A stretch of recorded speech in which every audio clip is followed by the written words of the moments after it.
Du 2 au 5 novembre 2017, le Carrousel du Louvre accueille le Salon international du patrimoine culturel. Pour cette 23e édition, plus de 300 exposants sont présents. Des professionnels qui ont en commun la sauvegarde du patrimoine sous toutes ses formes. Parmi les secteurs d'activité représentés, la fonderie d'art, une discipline millénaire aux multiples applications. La fonderie, c'est un art ancestral qui consiste à mettre en forme des matériaux métalliques par moulage. C'est-à-dire qu'on va chauffer notre alliage, notre métal, jusqu'à ce qu'il fonde et on va le verser dans un moule. La spécificité de la fonderie d'art par rapport à la fonderie en général, c'est d'abord ses applications. On fait naturellement des choses artistiques comme des bustes d'Auguste Rodin, n'importe quelle sculpture.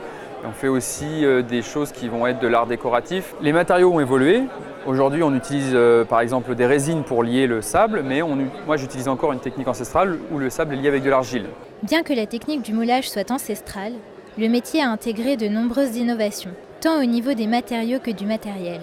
Les technologies de modélisation et d'impression 3D ont particulièrement profité au secteur. Le scan 3D est un appareil assez simple et en même temps assez magique pour pouvoir répliquer ou reproduire une pièce, quelle qu'elle soit.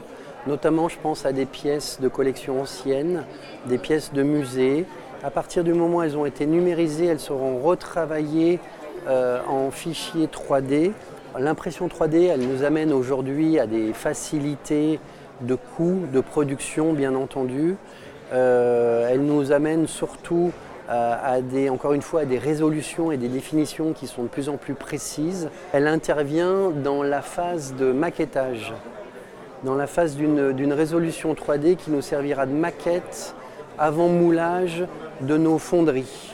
La conception 3D et la révolution de la 3D ne remplacent évidemment pas la main de nos modeleurs, de nos ciseleurs et de nos maquettistes en général. Je suis assez convaincu effectivement que le casque virtuel pourra être le prochain élément faisant l'objet du développement de nos travaux et des outils qui pourraient être mis à nos services.